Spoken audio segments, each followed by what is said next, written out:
नमस्कार दोस्तों, जय हिंद, वंदे मातरम। आप सभी का स्वागत अभिनंदन है टीटी फैमिली, टीचर्स फैमिली, शिक्षकों के परिवार जायसवाल कोचिंग सेंटर पर, पावर्ड बाय शिक्षा ही प्रकाश है। दोस्तों, आज की क्लास में हम बात करेंगे आपके पेडागोजी का। ये पार्ट नंबर 23 रहेगा और आज का जो है नया चैप्टर शुरुआत करेंगे आपके पेडागोजी का। और आज के जो चैप्टर के प्रश्न रहने वाले हैं, जो हम टॉप 30 प्रश्न करेंगे, वो होगा संप्रेषण तकनीकी, कम्युनिकेशन टेक्नोलॉजी के। और इसके पहले भी 22 पार्ट कंप्लीट कर चुके हैं, जिसका आई बटन पे ऑलरेडी लिंक दे दिया गया है। तो चलिए, संप्रेषण तकनीकी कम्युनिकेशन टेक्नोलॉजी से हम चैप्टर है पेडागोजी का, उसको कंप्लीट करेंगे। और आज की क्लास में हम दोस्तों 30 प्रश्न करेंगे और जानेंगे आपके टेक्नोलॉजी, आपके कम्युनिकेशन टेक्नोलॉजी 30 में से आपका स्कोर क्या है, आपका फीडबैक क्या होता है। पहला प्रश्न है, इंटरनेट का आविष्कार कब हुआ था। जी हाँ, पहला ही प्रश्न है कि इंटरनेट का आविष्कार हुआ था 1986 में, 1988 में, 1987 में या 1989 में हुआ था। तो इंटरनेट का आविष्कार कब हुआ था, सभी लोग बताइए, सभी लोग फीडबैक कीजिए। 4 ऑप्शंस है, 4 ऑप्शंस में एक ही ऑप्शन को हमें क्लिक करना है और आंसर बताना है। और आपका यहाँ पे राइट आंसर हो जाएगा 1989। जी हाँ दोस्तों, इंटरनेट का आविष्कार कब हुआ, आपके 19 यानी 1989। डी ऑप्शन सही हो जाएगा। इसके बाद दूसरा प्रश्न है जो स्क्रीन पर पूछा जा रहा है। प्रश्न हमारा क्या पूछा जा रहा है कि कंप्यूटर के परस्पर संयोजन से बना एक संचार जाल कहलाता है, इंटरनेट, ईमेल, कंप्यूटर या फैक्स कहलाता है। सभी बताइए। जो कंप्यूटर के पारस्परिक संयोजन से बना एक संचार जाल होता है, ठीक है, उस जाल को क्या कहलाता है या उस जाल को क्या कहा जाता है। उस जाल को क्या कहा जाता है, फैक्स। कंप्यूटर के परस्पर संयोजन से बना एक संचार जाल होता है, उसको क्या कहा जाता है, उसको आपका कहा जाता है फैक्स। ठीक है, अब बात करेंगे आपके अगले प्रश्न की। अगला प्रश्न जो स्क्रीन पर ऑलरेडी आ चुका है। प्रश्न पूछा जा रहा है कि कंप्यूटर में डाटा स्वीकार करने के लिए प्रयोग की जाने वाली डिवाइस कौन सी होती है, इनपुट डिवाइस, आउटपुट डिवाइस, दोनों डिवाइस या इनमें से कोई नहीं। सभी कमेंट कीजिएगा मेरे प्यारे प्यारे भाइयों की, प्यारी प्यारी बहनें, गृहिणी जिनका सपना है टीटी एग्जाम को फतेह करना। जयसवाल सर आप सभी का अभिनंदन, स्वागत करते हैं। तो कंप्यूटर में डाटा स्वीकार करने के लिए प्रयोग की जाने वाली जो डिवाइस कहलाती है वह कहलाती है इनपुट डिवाइस। कौन सा होता है, इनपुट डिवाइस होता है। आउटपुट डिवाइस भी होता है। इनपुट और आउटपुट दोनों चीजें इंपॉर्टेंट है आपके, तो यहाँ पे इनपुट डिवाइस हो जाएगा। अगला प्रश्न है जो स्क्रीन पर ऑलरेडी दिया गया है कि प्रोसेसिंग का कार्य जिस डिवाइस में होता है उसे कहते हैं central processing unit, input device, output device या इनमें से कोई नहीं। सभी कमेंट कीजिएगा। दोस्तों, प्रोसेसिंग का कार्य जिस डिवाइस में होता है उसे क्या कहा जाता है। तो प्रोसेसिंग का कार्य जिस डिवाइस में होता है उसे सेंट्रल प्रोसेसिंग यूनिट कहते हैं, सीपीयू। सभी लोग परिचित होंगे। अगला प्रश्न है, अबेकस का आविष्कार कब कहाँ पर हुआ था, जापान में, चीन में, फ्रांस में, अमेरिका में। जी हाँ, अबेकस की बात करेंगे।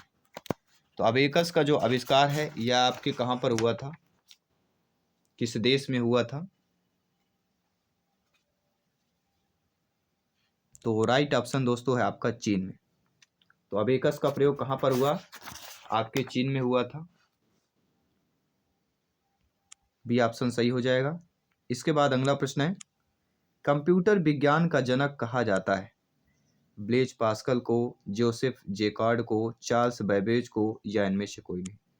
तो कंप्यूटर विज्ञान, जी हाँ, कंप्यूटर साइंस का फादर किसे कहा जाता है, तो कंप्यूटर विज्ञान का जनक चार्ल्स बैबेज को कहा जाता है।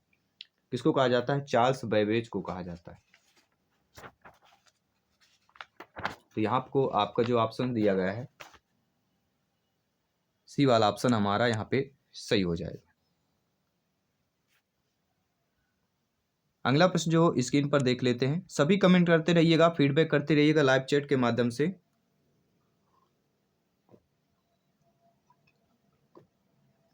अगला प्रश्न है दोस्तों, कंप्यूटर का यांत्रिक, वैद्युत और इलेक्ट्रॉनिक भाग कहलाता है? हार्डवेयर, सॉफ्टवेयर, ईमेल या इंटरनेट कहलाता है? तो कंप्यूटर का यांत्रिक, वैद्युत और इलेक्ट्रॉनिक जो भाग होता है वह आपको क्या कहलाता है? उसी को ही हम हार्डवेयर कहते हैं। इसके बाद अगला प्रश्न जो स्क्रीन पर ऑलरेडी दिया गया है कि आज किसी राष्ट्र की क्षमता का आकलन किया जाता है उसके सैन्य बल से, उसके अर्थ बल से, उसके सूचना बल से या उपरोक्त सभी से किया जाता है। देखिए, किसी भी राष्ट्र की क्षमता, आज चाहे भारत की देख लीजिए, सैन्य बल, अर्थ और सूचना तीनों में आपका बल है। तो राष्ट्र की क्षमता जो इन तीनों से आंका जाता है, सैन्य, अर्थ, सूचना, इन तीनों बल से, इसलिए इनसे सभी डी ऑप्शन सही हो जाएगा। अगला प्रश्न यहाँ पे दिया गया है कि कंप्यूटर ने मानव की बौद्धिक क्षमता को उत्प्रेरित कर ज्ञान की नई शाखा को जन्म दिया है, उसे कहते हैं सूचना प्रौद्योगिकी, इंटरनेट, ई कॉमर्स या इनमें से कोई नहीं? सभी लोग बताइए क्या कहते हैं। तो कंप्यूटर ने मानव की बौद्धिक क्षमता को उत्प्रेरित कर ज्ञान की नई शाखा को जन्म दिया है, जिसे कहा जाता है, जिसे क्या कहा जाता है? जिसे सूचना प्रौद्योगिकी कहा जाता है। पहला ऑप्शन यहाँ पे सही हो जाएगा। आई होप सभी प्यार में अच्छे तरीके से समझ गए हैं। आइए बात करते हैं अगले प्रश्न की। अगला प्रश्न है जो ऑलरेडी स्क्रीन पर आ चुका है और बहुत ही इंटरेस्टेड प्रश्न है कि ब्लेज पास्कल की एडिंग मशीन को कहते हैं पास्कलाइन, डिफरेंशियल इंजन, अबेकस या सेंसस टेबुलेटर कहते हैं? सभी लोग बताइए। जी हाँ, सभी कमेंट कीजिएगा, सभी फीडबैक कीजिएगा। ब्लेज पास्कल की एडिंग मशीन को क्या कहा जाता है? तो राइट ऑप्शन आ चुका है, पास्कलाइन की बात करेंगे, पहला ऑप्शन सही हो जाएगा। इसके बाद अगला प्रश्न है, वे लोग जो कंप्यूटरीकृत डाटा तैयार करते हैं कहलाते हैं यूजर, कंप्यूटर पर्सनल, हार्डवेयर या एवं अभी दोनों कहलाते हैं? तो वे लोग जो कंप्यूटरीकृत डाटा तैयार करते हैं कहलाते हैं, क्या कहलाते हैं? आपके यूजर और कंप्यूटर पर्सनल दोनों कहलाते हैं, अर्थात ए व बी, यानी कि हमारा जो डी ऑप्शन दिया गया है वह हमारा सही हो जाए। अगला प्रश्न दिया गया है, सन 1946 में एकर्ट और मुचली द्वारा निर्मित प्रथम इलेक्ट्रॉनिक कंप्यूटर कौन सा था? एनियक, हार्डवेयर, अबेकस, ए व बी दोनों? तो सन 1946 में एकर्ट और मुचली द्वारा निर्मित जो प्रथम इलेक्ट्रॉनिक कंप्यूटर था वह आपका कौन सा था? वह था एनियक। इसके बाद अगला प्रश्न है, सन 1947 में ट्रांजिस्टर का निर्माण किसने किया था? एकर्ट ने, मुचली ने, विलियम शोकले ने या इनमें से कोई नहीं? सभी कमेंट कीजिएगा। सन 1947 में ट्रांजिस्टर का निर्माण किसने किया था? वह आपके विलियम शोकले ने किया था। टेलीग्राम से अवश्य जुड़िए, टेलीग्राम में सर्च कीजिए जायसवाल कोचिंग सेंटर, ग्रुप मिल जाएगा, पीडीएफ फाइल आपको मिलती रहेगी। साथ ही साथ इंस्टाग्राम पेज को अगर फॉलो नहीं किया तो जरूर फॉलो कीजिए और फेसबुक पेज से अवश्य जुड़िएगा। अगला प्रश्न है, एक ऐसी सुविधा जिसमें कैट स्कैनिंग की जाती है? Computer tomography, x-ray, computer assisted diagnosis या इनमें से कोई नहीं? एक ऐसी सुविधा जिसमें कैट स्कैनिंग की जाती है, तो कौन सी सुविधा कहलाती है? वह कंप्यूटर टोमोग्राफी कहलाती है, पहला ऑप्शन सही हो जाएगा।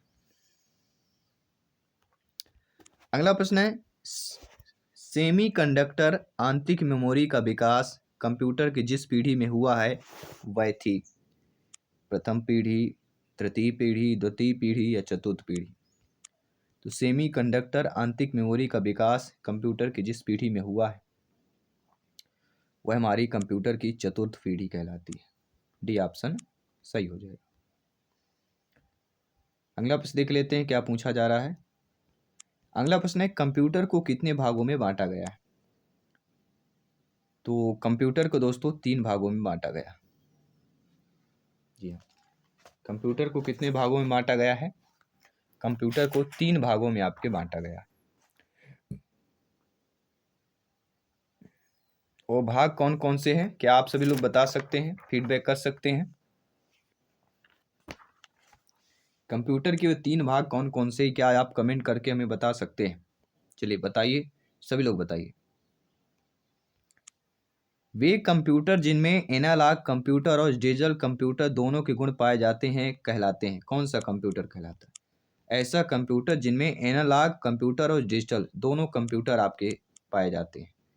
एनालॉग, हाइब्रिड, डिजिटल या इनमें से कोई नहीं।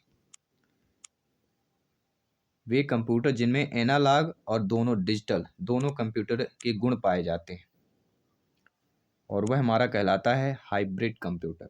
कौन सा हो जाएगा? हाइब्रिड कंप्यूटर में दोनों पाए जाते हैं। कंप्यूटर की प्रथम पीढ़ी का कार्यकाल कितना था? तो कंप्यूटर की जो प्रथम पीढ़ी का कार्यकाल था वह 1958 टू 1965, यानी 58 टू 65। कोई भी डाउट है बेफिक्र आप लोग कमेंट कर सकते हैं। अगला प्रश्न है जो स्क्रीन पर ऑलरेडी आ चुका है और प्रश्न पूछा जा रहा है कि फैक्स मशीन का आविष्कार किसने किया था? न्यूटन ने, ग्राहम बेल ने, मैकमिलन ने या जिमो वानी कैसले ने की थी? तो फैक्स फैक्स मशीन का आविष्कार किसने किया? वह आपके जिमो वन्नी केसली ने किया था। डी ऑप्शन यहाँ पे ऑलरेडी आपका सही हो जाएगा। इसके बाद अगला प्रश्न है सबसे पहला मिनी कंप्यूटर कौन सा था? PD8, UNISAC, ENIAC, EDVAC। तो सबसे पहला मिनी कंप्यूटर बताना है और वह था आपका PDP-8। क्या होगा? सबसे पहला मिनी कंप्यूटर, छोटा कंप्यूटर जो था वह था PDP-8। अगला प्रश्न है निम्न में से कौन सा पार्श्वभाषा है? देखिए, स्वर का उतार चढ़ाव ये भी पार्श्वभाषा है, बोलने की गति ये भी है, अल्प विश्राम ये भी है, लेकिन समय भाषा ये आपकी पार्श्वभाषा नहीं कहलाती। पार्श्वभाषा कौन सी कहलाती है? स्वर का उतार चढ़ाव, बोलने की गति और अल्प विराम। तो according two questions D option हमारा सही हो जाएगा। आइए बात कर लेते हैं अगले प्रश्न की। अगला प्रश्न आप लोगों की स्क्रीन पर दिया गया है और प्रश्न हमारा क्या पूछा जा रहा है, सभी लोग कमेंट कीजिएगा और फीडबैक कीजिएगा, क्योंकि आपका फीडबैक सर्वोपरि है, सर्वमान्य है। अगला प्रश्न है निम्न में से प्रश्न दिया गया है शब्द दूरदर्शन शिक्षा की सीमाएं हैं। सभी जो है दूरदर्शन शिक्षा की सीमाएं हैं केवल एक को छोड़कर। तो वो आपकी जो दूरदर्शन की सीमा नहीं है, दूरदर्शन शिक्षा की सीमा नहीं है, वह बताना है और उसका चयन करना है। देखिए, दूरदर्शन अध्याय एक निश्चित गति से आगे बढ़ते हैं और इस प्रकार वे छात्रों के व्यक्तिगत बौद्धिक स्तर को ध्यान में नहीं रख पाते हैं। इनमें अध्यापकों तथा छात्रों के बीच विचारों के आदान प्रदान का मौका नहीं होता है और यह अध्यापन सामग्री को भली भांति समझने के लिए छात्रों की उचित सहायता नहीं करती। तो यह गलत है, क्योंकि अध्यापन सामग्री को भली भांति समझने के लिए क्या है, उचित सहायता करती है, यहाँ पे दिया नहीं करती, इसलिए हमारा ये नेगेटिव हो जाएगा। तो इसके अलावा इसको छोड़कर हमारे सही होंगे। तो अकॉर्डिंग टू क्वेश्चन हमारा सी ऑप्शन सही हो जाएगा, केवल एक को छोड़कर और उसको सी ऑप्शन को छोड़कर। तो सी ऑप्शन हमारा सही हो जाएगा। अगला प्रश्न है छोटे ग्रुप में संचार बड़े ग्रुप में संचार किस प्रकार भिन्न होता है? जो छोटे ग्रुप होते हैं उनमें संचार और जो बड़े ग्रुप होते हैं उनमें संचार किस प्रकार का भिन्न होता है? छोटा ग्रुप में अंतर की अपेक्षाकृत अधिक प्रभाव करने का अवसर प्रदान करता है।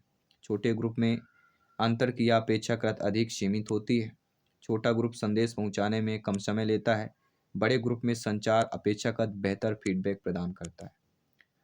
तो छोटे ग्रुप में संचार बड़े ग्रुप में संचार किस प्रकार से भिन्न होता है, किस प्रकार से अलग होता है? तो छोटा ग्रुप संदेश पहुंचाने में कम समय लेता है। अगला प्रश्न है जो स्क्रीन पर ऑलरेडी आ चुका है आपके।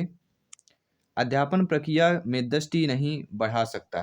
तो अध्यापन प्रक्रिया में दृष्टि मॉडल नहीं बढ़ा सकता। क्या नहीं बढ़ा सकता? रुचि तथा प्रतिपुष्टि को नहीं बढ़ा सकता, स्मरणशक्ति तथा माहौल के ढलने को, तनाव तथा ऊब को, जिज्ञासा और संकेंद्रण को। तो अध्यापन प्रक्रिया में दृष्टि मॉडल नहीं बढ़ा सकता। तो दृष्टि मॉडल किसको नहीं बढ़ा सकता है? जिज्ञासा तथा संकेंद्रण को नहीं बढ़ा सकता। इसके बाद आपका अगला प्रश्न। अगला प्रश्न है कि माध्यमिक स्तर पर शिक्षण की व्याख्यान तकनीकों को निम्नलिखित के लिए सर्वोत्तम माना जा सकता है। सामाजिक अध्ययन के शिक्षण हेतु, शिक्षण प्रदान करने हेतु, पाठ्य पुस्तक के पुनर्वहन हेतु, सूचनाओं के संप्रेषण हेतु जिन्हें अन्य माध्यमों से संप्रेषित नहीं किया जा सकता। तो माध्यमिक स्तर पर शिक्षण की व्याख्यान तकनीक को किसके लिए सर्वोत्तम माना जाता है, और वह है आपका शिक्षण प्रदान करने हेतु। बी ऑप्शन सही हो जाएगा। नो डाउट, आई होप सभी लोग समझ गए हैं। आइए बात करते हैं आपके अगले प्रश्न की। अगला प्रश्न ऑलरेडी स्क्रीन पर आ चुका है कि उत्तम अधिगम के लिए आवश्यक क्या होता है। आपकी नियुक्ति हो गई, आप लोग अध्यापक अध्यापिका बन गए। आपसे कोई प्रश्न कर रहा है कि उत्तम अधिगम के लिए आपके लिए क्या आवश्यक हो जाएगा। शिक्षिका व्याख्यानों तथा अधिगम परीक्षणों की, छात्रों द्वारा अप्रत्यक्ष रूप से अधिगमित सांस्कृतिक प्रतिमानों की, छात्रों द्वारा शैक्षिक सांस्कृतिक बच्चों की व्यवहारिक शिक्षा की, या छात्रों की अपनी पाठ्यपुस्तकों की सामग्री को दैनिक रूप से रटने की। तो उत्तम अधिगम के लिए आवश्यक क्या होता है, सभी लोग बताइए। उत्तम अधिगम के लिए क्या आवश्यक होता है कि छात्रों की अपनी पाठ्यपुस्तक की सामग्री को दैनिक रूप से रटने की। ये आपके शिक्षिका व्याख्यानों तथा अधिगम परीक्षणों की, छात्रों द्वारा अप्रत्यक्ष रूप से अधिगमित संस्कृत प्रतिमानों की, छात्रों द्वारा शैक्षिक संस्कृतों के प्रतिमान व्यवहारिक शिक्षा की, ये छात्रों की अपनी पाठ्यपुस्तकों की सामग्री को दैनिक रूप से रटने की। तो कहीं ना कहीं देखिए, हमारा जो यह कह रहा है उत्तम अधिगम के लिए जो है आवश्यक है, वह डी ऑप्शन यहाँ पे चयन किया है। लेकिन यहाँ पे रटना शब्द दिया गया है तो हमें भी कंफ्यूजन हो रहा है। तो आप लोग बताइए कौन सा ऑप्शन यहाँ पे सही होगा, क्योंकि रटना शब्द हमें भी नहीं लग रहा, लेकिन यहाँ पे डी ऑप्शन बताया जा रहा है। तो डी ऑप्शन थोड़ा कन्फ्यूजन है, इस पर हम क्लियर करेंगे और आपको कमेंट बॉक्स में बता दिया जाएगा। तो आप लोग भी बता सकते हैं, क्योंकि डी ऑप्शन में हमारा कन्फ्यूजन ऑलरेडी है।